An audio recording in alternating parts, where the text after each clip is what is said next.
Jacobo Molina, bienvenido, buen lunes, ¿cómo estás? Muy buen lunes, Carmen, bien. Muchos temas, pero se avecina el tema de la reforma electoral y veo que eres uno de los firmantes de un comunicado, de un segundo comunicado, porque primero hubo un comunicado en donde hubo exconsejeros y exmagistrados que se manifestaron sobre cómo plantean debería ser una reforma electoral que ya se anunció y que tendrá lugar y que ya tiene un comité de personas del gobierno que son los que están responsables de esta comisión, comité o comisión. Bueno, comité o comisión que encabeza Pablo Gómez, pero bueno, son personas del gobierno las que forman parte de esta comisión y la pregunta es si habrá o no espacio realmente para que otras voces se puedan incorporar para decidir qué tipo de reforma electoral debería ocurrir para un país como México en un contexto como este. Así que hay un segundo comunicado en donde firman exconsejeros electorales, exmagistrados y se suman muchas más personas de todo tipo, incluyendo especialistas como tú, que fuiste en su momento funcionario electoral a lo largo de más de 15 años en el INE, en el INE. Y bueno, cuéntanos de eso. Cuéntanos cuáles son los ejes principales de lo que están planteando estas personas que, como tú, están haciendo este pronunciamiento público. Bueno, efectivamente, Carmen, afortunadamente yo diría, ha habido una serie de pronunciamientos alrededor de la posible reforma política electoral y se han incrementado una vez que la presidenta de la República ha hecho formal no solamente de que viene su iniciativa, sino la constitución de esta comisión que preside Pablo Gómez. Creo que hace unos momentos en la mañanera se refirió a esto, diciendo que qué nos creemos los que firmamos, que qué exclusividad tenemos los que firmamos este documento. ¿Eso dijo la presidenta? Creo que sí. No, venía en camino y creo haber escuchado algo al respecto. Ninguna A ver si podemos ubicar, perdón que te interrumpa ahí, si el equipo de producción y contenido podríamos ubicar esta parte de la presidenta donde está mencionando este pronunciamiento, pues al que tienen derecho las personas que se pronuncian. ¿Faltaba más? Exactamente, faltaba más. No, ninguna exclusividad. Simplemente los que firmamos este documento, como los que firmamos un documento previo, pues estamos preocupados por lo que pasa en este país. Algunos tenemos trayectoria en materia político-electoral, otros no, son académicos, son personas que se han venido manifestando en diferentes foros y tenemos todo el derecho, como cualquier otro ciudadano, a levantar la mano y decir nuestra opinión es esta.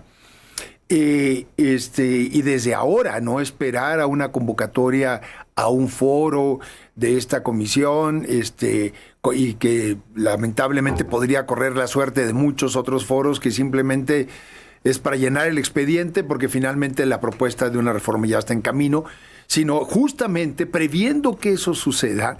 Desde ahora estamos advirtiendo toda una serie de problemas que se podrían venir. Entre otros temas que se mencionan en el comunicado está sin duda el cuidado de la representación que debe tener la sociedad mexicana en su diversidad, en su pluralidad, en la constitución de los órganos a nivel federal, el Senado y la Cámara de Diputados, a nivel local y los congresos locales, en donde se toman decisiones normativas que son de aplicación general para la ciudadanía en su conjunto. Y justamente en una responsabilidad de este tamaño, pues qué mejor que justo el conjunto de la pluralidad y la diversidad esté cuidado. Cuidado quiere decir respetado. Y esa es una de las cuestiones que más nos preocupa, porque se ha hecho expreso que la cuestión de los plurinominales estaría a discusión. Está bien, hay que discutirlo. ¿Se puede mejorar? Yo creo que sí se puede mejorar, pero se puede empeorar.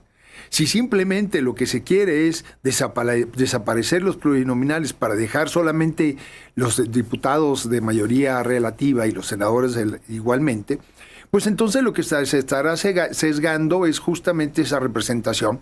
Y, como dijo Pablo Gómez en diversas entrevistas, la nueva mayoría se impondrá como unanimidad, arrasando con la diversidad y las minorías. Ese es un primer punto que sin duda nos preocupa. ¿Por qué? Porque venimos luchando por ampliar la representación de las diferentes voces en la conformación de las reglas sociales. Porque de eso se trata estar en el Congreso de la Unión o en los congresos de los estados, definir cuáles son las reglas de convivencia. De eso estamos hablando, no es cualquier cosa. Segundo, la autonomía de las autoridades electorales. ¿Qué barbaridad? De repente, Carmen, ¿qué te digo? Me remonto a hace 50 años. Cuando justamente, bueno, después ya en los 90, a mediados de los 90, en el 94 y finalmente en el 96, con la autonomía del IFE autónomo. Antes, por cierto, el primer instituto electoral autónomo del país no fue el IFE, fue en Guanajuato, en 1994, con la gobernatura de transición de Carlos Medina Plasencia. Y Hugo Villalobos fue el primer presidente de aquel instituto. Pero fíjate, en un estado que había ganado, bueno, aquella concertación de Salinas, te has de acordar, ¿no? Sí. Pero ya gobernado por un gobernador de oposición que había sido presidente municipal de León a través de Acción Nacional. En fin, ahí nace el primer instituto electoral autónomo del país, 2 años antes de la creación del IFE autónomo. Y ahora, 30 años después, exageré con lo de 50, pero es que la demanda alrededor de esto venía 20 años atrás. Hoy hace 50. Hoy lo que estamos viendo es que está amenazada esa autonomía. Y no es una cosa menor.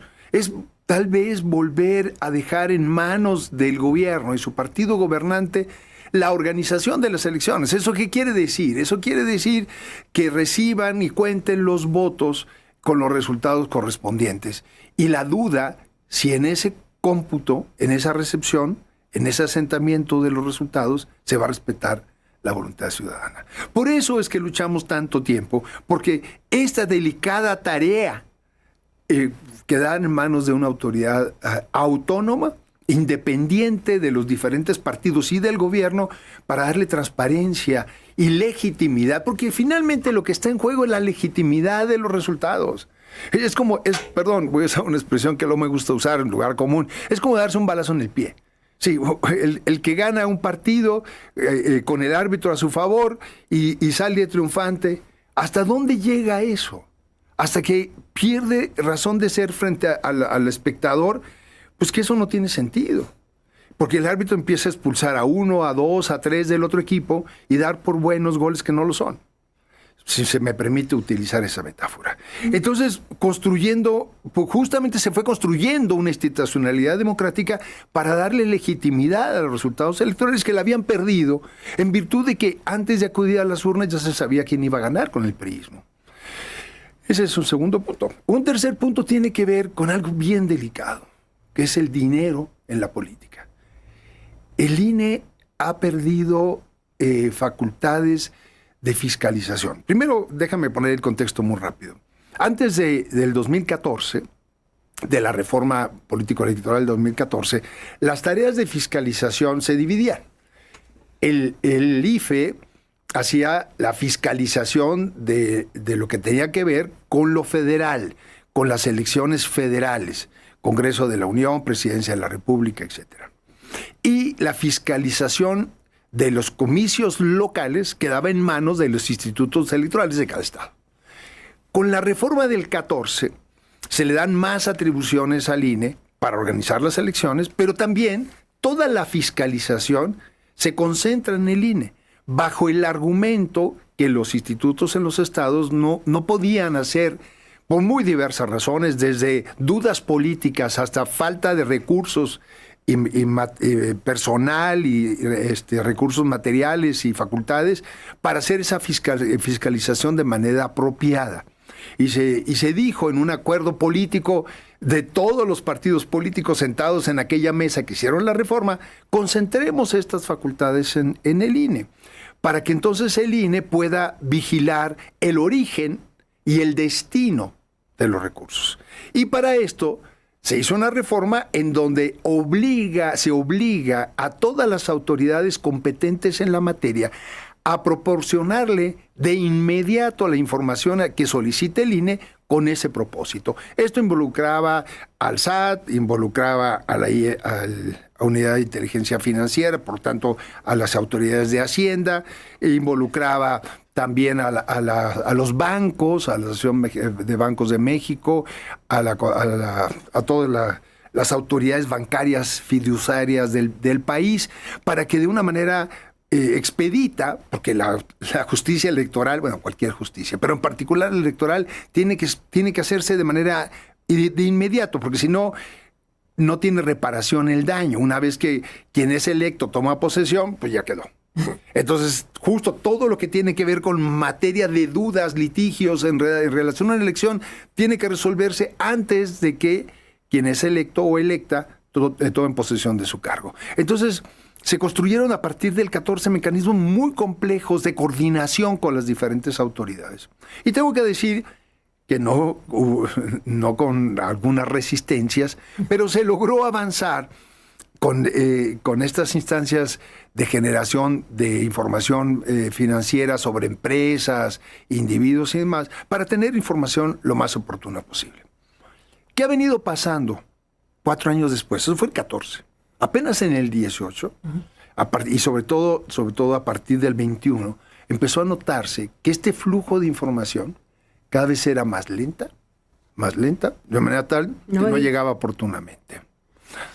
Y acabamos de ver un caso ahora, el del hermano del expresidente López Obrador. Increíble lo que pasó ahí, increíble. Fíjate, es un hecho que sucedió en 2015, hace 10 años, y se hizo público 5 años después, en el 2020. Pero eso sucedió, lo que se graba ahí es en el 15. Todavía en proceso hacia el 18, en aquellos tránsitos interminables por el país del entonces eterno candidato Andrés Manuel López Obrador. Pero se hace público en el 20.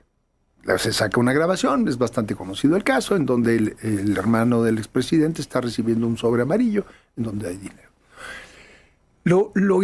Independientemente que pudo haber habido dentro del sobre lo que tú quieras, pero el propio entonces expresidente reconoció.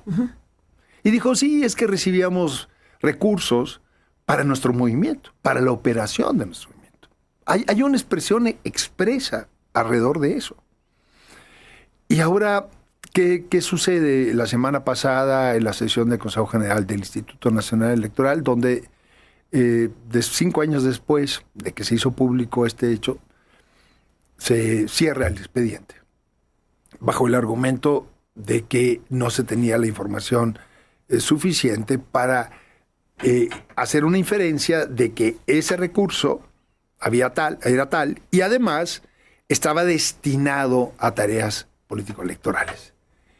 Y la presidenta de la Comisión de Fiscalización, Carla Humphrey, dice, como lo ha dicho, por cierto, hay que ser muy claros en esto, lo viene diciendo años atrás, es más, cuando yo todavía estaba en la Secretaría Ejecutiva y era secretario de ese órgano, lo dijo en varias ocasiones, lo informó, que las autoridades competentes no estaban atendiendo las solicitudes de información. Pero no se procede en consecuencia sobre ese dicho. Y efectivamente, porque aquí hay un tema. Queda en un dicho. Es que una autoridad diga, otra autoridad no me está dando lo que la ley le obliga a darme, y que se quede en una denuncia así, no es suficiente. ¿Por qué no procede en consecuencia? ¿O cómo? ¿O cómo es esto? Pues sí, debería procederse e interponerse no solamente una queja, una denuncia pública, un informe, sino proceder conforme a ley. O sea, debería haber consecuencias de ese incumplimiento, que es obligación. Así está expreso en la reforma del 14.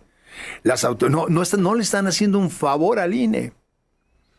Es su obligación, no solamente de proporcionar toda la información que sea necesaria, sino además hacerlo de manera oportuna. De ahí vinieron los casos de Pemex Gate, los amigos de Fox, que por cierto no había estas reglas. Tardaron mucho más en eso. Ya no había reparación del daño, en el sentido de que pues ya los funcionarios involucrados en eso ya habían tomado posesión de sus cargos y demás. Justo la reforma del 14 lo que busca es que haya oportunidad y que eso se pueda sancionar antes. En fin, pero no cuenta el INE con información. A esto también nos referimos en el pronunciamiento, o sea, que siga habiendo financiamiento público para la política, para los partidos políticos, para las campañas, para evitar que el dinero sea el determinante de la exposición de candidaturas ante la opinión pública y que entonces haya mayor equidad en la contienda, pero además al mismo tiempo hacerlo mucho más transparente, pero sin la atención a la obligación de las autoridades que tienen esa información. Lo que haces es dejar al INE sin recursos, sin facultades para atender eso. Entonces se vuelve letra muerta toda la intención del 14. Y no hay consecuencias. No hay consecuencias para ninguna de las otras autoridades. Entonces, pues... Por un lado eso, que tiene que ver con las autoridades que no responden a los requerimientos oficiales del INE, que dice la consejera habría solicitado. Por un lado eso, y por otro lado esta parte que nos comentó el miércoles, Alfredo Figueroa. Alfredo Figueroa nos comentó nos comentó y nos presentó un fragmento del informe de Carla Humphrey, un fragmento solamente de una página, en donde se dice que no se encontró en el domicilio que había registrado el presidente, que lo buscaron, pero en abril de 2025. O sea, un asunto que llevaba un lustro y hasta abril de 2025 es que buscaron a quien no encontraron. Y buscaron a quien había dicho expresamente en una conferencia de prensa, en un acto público, del presidente entonces, López Obrador, en donde pues él dijo que ese dinero había sido para el movimiento. Bueno, esa es la declaración más potente que hay al respecto de este caso, y la autoridad electoral no encontró. Esa es la información que nos compartió de la solicitud de información a Pío López Obrador por parte de la autoridad. Y entonces aquí dice que el 16 de abril de 2025, mediante oficio tal, se solicitó diversa información a Andrés Manuel López Obrador respecto de los hechos, materia de investigación del procedimiento de mérito. Sin embargo, no fue posible realizar la notificación toda vez que la persona en cuestión no vive en el domicilio que tiene registrado esta autoridad. Y entonces uno dice, bueno, pues tuvo que haber cambiado su domicilio López Obrador para votar en las elecciones judiciales, porque votó en las elecciones judiciales en su estado. Fue a votar con una credencial y un domicilio que no es el que registró como presidente. Entonces, aquí hay un tema porque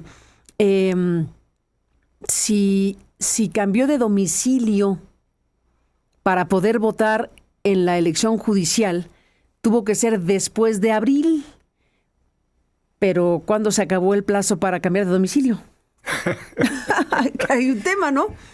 Sí, hay un tema, porque obviamente hay plazos establecidos para cambiar de domicilio. Cuando simplemente se repone una credencial, incluso se puede hacer pocos días antes de la propia jornada electoral. Pero cuando se trata de cambio de datos como porque eso implica modificar el padrón electoral, porque ya no va a votar en la Ciudad de México, sino va a votar en Palenque, Chiapas, en donde vive actualmente, pues de todo eso tiene plazos establecidos. Pero de todos modos, la autoridad electoral, que es la que emite esos documentos, pues tiene esa información. Y si en abril no lo encontró en dónde está, pudo haberlo, porque esto se resolvió la semana pasada, Carmen. Apenas. Pudo haber entonces verificado e ir al nuevo domicilio que tiene la propia autoridad, tiene la documentación. Ahí sí no tiene que acudir a ningún tercero. Es información de la propia autoridad electoral. Y entonces actuar en consecuencia. Si no, entonces hay una omisión de parte de la propia autoridad. Entonces dejemos de lado que el SAT no le dio información oportuna, que la Unidad de Inteligencia tampoco, que la Asociación Mexicana de Bancos tampoco, en fin, pero por lo que hace a tus propias facultades, con tus recursos, con tu despliegue territorial, con la información con la que tú cuentas, ¿no localizaste a la persona?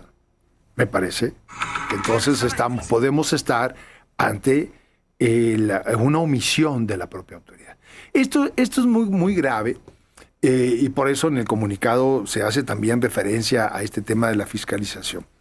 Y es muy grave además, Carmen, per se. Así solito el caso es muy grave porque se está faltando a algo que tiene que ver con el corazón mismo de la credibilidad en que se organizan elecciones para respetar la voluntad ciudadana. Y esto veámoslo en el camino al 27, te lo he dicho muchas veces. Hoy titulo mi artículo en El Financiero, Pavimentando el camino al 27.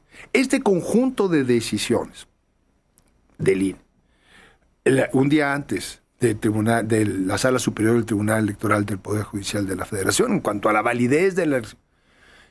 No son cosas menores, no son hechos aislados. Ese es un tema súper delicado. Una cadena. Ese 3-2 de nuevo en el Tribunal Electoral, en donde no se admitió el proyecto que elaboró el magistrado Reyes Rodríguez Mondragón para el tema de los acordeones, que se invalidara la elección de ministros y ministras de la Corte por la utilización tan grosera de estos acordeones, pero para la mayoría de 3-2 no había materia. No había materia. Igual la magistrada Janine Otálora también, con matices de diferencia con Reyes Rodríguez, pero en el mismo sentido también proponiendo invalidar esa elección por el conjunto de evidencias que había al respecto. Y no, punto. O sea, no quiero citar los argumentos, pero francamente no responden a la más elemental lógica. No digamos a algún gran tecnicismo y dominio jurídico electoral, no, la lógica más elemental. O sea, y además, yendo en contra de antecedentes, que podemos estar o no de acuerdo. No sé si te acuerdas, una vez se anuló una elección en Michoacán, porque un boxeador muy famoso en aquel momento, Márquez, que iba a pelear con otro muy famoso, Pacquiao, llevaba en el calzoncillo de boxeador Pacquiao, Márquez, el mexicano, del PRI. Sí. Días antes de la elección. Exactamente. O un día antes, ya no me acuerdo. ¿Y qué pasó? Fíjate, hay una inferencia todavía mucho más compleja, en donde se dijo, fue tal la exhibición de la publicidad en el calzoncillo del boxeador que influyó en los electores de manera tal e indebidamente que amerita la anulación de esa elección. Podemos discutir lo que tú quieras, qué tanto pudo haber influido o no. Pero en este caso, tienes los acordeones. No, pues sí, era una pelea muy importante. Sí pudo haber influido, ¿cómo no? Sí, y la presidenta Mónica Soto dice, pero si está nuevecito este acordeón, ¿quién me puede decir si lo acaban de imprimir o lo imprimieron después de la jornada electoral? Cuando la cantidad de evidencia reportada en medios por ciudadanía antes de las elecciones de que existían los acordeones estaba a la vista. Y la posibilidad de que hubiera un resultado como el que se dio ante la enorme cantidad de cargos y candidaturas que estaban en juego era prácticamente imposible. Ahí había una inferencia directa. Y así como eso, tanto Reyes Rodríguez como Janine Otálora expusieron una serie de pruebas alrededor de esto para decir, aquí hay evidencia suficiente para pensar que sí hubo una cierta inducción para que se diera ese resultado y no otro. Y no solamente el caso de la integración de la Suprema Corte, sino también de otros cargos que estuvieron en juego. Todo esto, yo quiero verlo a raíz del 27. ¿Qué quiere decir estas decisiones, estos precedentes? Porque recordemos, la sentencia de un tribunal es un precedente a futuro. No solamente califica el hecho en sí mismo, sino jurídicamente constituye una normatividad también que se puede utilizar como referencia para que en casos similares se pueda arguir entonces esto, por lo tanto esto. Entonces, ¿qué quiere decir? Que vamos a una elección del 27, con toda la complejidad que tiene. Es elección de la Cámara de Diputados a nivel federal, 31 congresos locales, 19 gobernaturas, casi 700 presidencias municipales, jueces federales, que nos falta la mitad, 3 estados de la República que tendrán elección de jueces locales. Y con este pretexto van a circular los acordeones por todo el país y además legalmente establecidos como válidos para inducir el voto. Ese es el escenario en que nos encontramos. O peor todavía, que esta práctica quede en la reforma política electoral que se nos ha anunciado. Puede no, porque los hechos ahí está. Por la vía de los hechos y por la vía de sentencias se puede llegar incluso, vamos al extremo, a jurisprudencia que se vuelva ley como tal, por efectos legales como tales. Pero también, por otro lado, podría decirse, bueno, pues ya se hizo, aquí está, ahí están los resultados que nosotros queremos como un partido, como nueva mayoría, entonces lo ponemos en la reforma como práctica, al auxilio de una ciudadanía para que pueda ir a votar, claro, con esta complejidad y con esta serie de desconocimiento de la materia en términos de qué elegimos, cuántos elegimos y por qué los elegimos. Pues lo único, ahora sí, a río revuelto, ganancia de la nueva mayoría. Ganancia de acordeones. Ganancia de los acordeones. Fíjate que nos envía alguien un mensaje para el tema de la casilla de López Obrador, donde votó en la reforma judicial, y nos remite a una publicación del Economista para decirnos que votó en una casilla especial. Entonces aquí, bueno, AMLO dice, la nota del Economista de aquel entonces, rompe 8 meses de ausencia pública para votar en elección judicial, y aquí se refiere a que emitió su voto en una casilla especial ubicada a unos 400 metros de su finca ubicada en Palenque, Chiapas. Esto fue cuando se votó para la reforma judicial. Bueno, entonces quiere decir que no cambió de domicilio, y entonces si no cambió de domicilio, entonces la autoridad electoral, ¿qué hace? A ver, puede ser. Vamos a este escenario. Qué buen dato, se me había olvidado, efectivamente. Sí. Y las casillas especiales son para ciudadanos en tránsito, ¿no? Es decir, que no están en tránsito, no está porque vive ahí, pero no cambió su credencial, no le cambió su dirección. Puede ser que no cambió su dirección y la siga teniendo en la Ciudad de México. Es probable. Posiblemente acudió a una casilla especial. Y era fácil porque como atrajo a muy poca gente, que realmente las casillas especiales son las primeras que se saturan, pero con una elección como esta, pues bueno, era fácil ir, ya más tratándose de él. Pero de todos modos, yo creo que hay recursos suficientes. Si pasaron 5 años... Oye, pero su credencial entonces será que tiene la dirección de Palacio Nacional. Porque si tú estás 6 años en Palacio Nacional, ¿qué dirección le pones a tu credencial? A ver, ¿dónde votas? Hasta donde recuerdo, él y su esposa cambiaron la dirección a Palacio Nacional. Y en el 24, al menos, votaron en una casilla que está contigua a Palacio Nacional. Yo ahorita lo estoy recordando. Me acuerdo perfecto, salieron por la puerta esta lateral, cruzaron simplemente la calle y ahí el edificio contiguo estaba una casilla en donde ellos votaron. No era una casilla especial, era su casilla. Entonces seguramente, sí, que me acuerdo que hubo manifestación expresa de que cambiaron, y si no me equivoco lo hicieron desde el 21, desde las elecciones intermedias del 21. Y recuerdo la imagen de él y su esposa caminando, cruzando esa calle, como lo hizo ahora la presidenta Claudia Sheinbaum, para la elección. Pues entonces ya que le cambie la dirección, ¿no? ¿O cómo? Si fuera el caso. Debieron haber cambiado la dirección, porque votó, hasta donde sabemos no vive ahí, ¿o sí? No, claro que no. Entonces debió haber cambiado de dirección, ¿no? Sí, porque aquí hay un tema. Aquí venimos de hablar de una autoridad electoral que nos dice es que se le buscó al expresidente para que entonces pudiera dar su declaración formalmente en la investigación del caso de su hermano Pío López Obrador, porque el presidente dijo expresamente que fue dinero que recibió su movimiento. O sea, lo dijo él, está público, es archiconocido y era la figura más relevante para esa investigación porque él aceptó que había sido dinero obtenido de esa manera y ya la autoridad tendría que decir si era lícito o ilícito.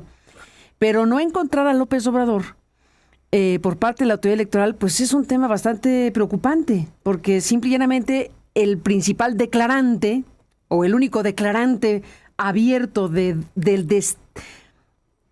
origen y el destino de ese dinero, porque él dijo nos lo donaron, nos lo han dado para nuestro movimiento. Entonces, la única declaración rotunda que hay del origen y destino de ese dinero investigado, que 5 años después nos dice la autoridad, pues no pudimos hacer nada y se cierra el caso, se le da carpetazo al caso de Pío López Obrador, que recibió dinero en efectivo de manos de una figura que había sido funcionaria del gobierno de López Obrador y que iba a ser nombrado todavía más alto funcionario del gobierno de López Obrador y que este escándalo lo frenó. Bueno, pues ¿qué clase de fiscalización es esta? Pues una fiscalización que está faltando a su responsabilidad integral. Y además aquella manifestación de López Obrador parecería no solamente remitirse al caso de la recepción de recursos de su hermano, sino a referirse a que era una práctica común de su movimiento. O sea, que abre también la sospecha para investigar muchas otras cosas alrededor de esto. Vuelvo otra vez al tema. Uno de los graves problemas y que impulsó el propio López Obrador era la transparencia de los recursos hacia la política. Acuérdense su argumentación en la elección del 2012 contra Peña Nieto. Su recurso fundamental fue inequidad en la contienda. Uso de recursos públicos del gobierno del Estado de México, y etcétera, etcétera. Y entonces la reforma del 14 justo lo que buscó fue dotar al INE de facultades de fiscalización para sancionar en caso de que se hubieran detectado recursos indebidos en la política y sobre todo en las campañas, en particular en estas. Y ahora en este caso, pues simplemente lo que vimos, ¿cómo dicen los abogados? Acusación de parte... ¿Cómo dicen? A reconocimiento de parte de... No me acuerdo el dicho, pero ya se va, el público nos va a ayudar, porque a mí se me olvidó ese dicho también. ¿Cómo es? A confesión de parte, relevo de pruebas. A confesión de parte, relevo de pruebas, pues fue lo que dijo el presidente de la República. No había que constatarlo, aceptando. ¿No? Y bueno, llamar al señor y decirle, oiga, a ver, ¿qué quiso decir usted con eso, por lo menos? O explíquenos cómo fue el mecanismo para recibir recursos de quien haya sido y a dónde fueron esos recursos. Usted tiene información del origen y destino de ese dinero. Y no encontrar a el declarante principal por parte de la autoridad es no querer encontrarlo.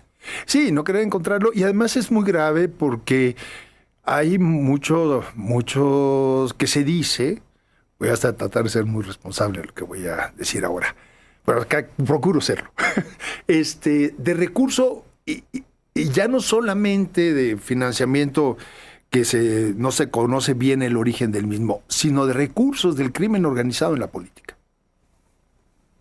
Entonces es muy grave que no tengamos una autoridad electoral que tenga la capacidad de hacer el seguimiento del origen y el destino de los recursos que están entrando a la política.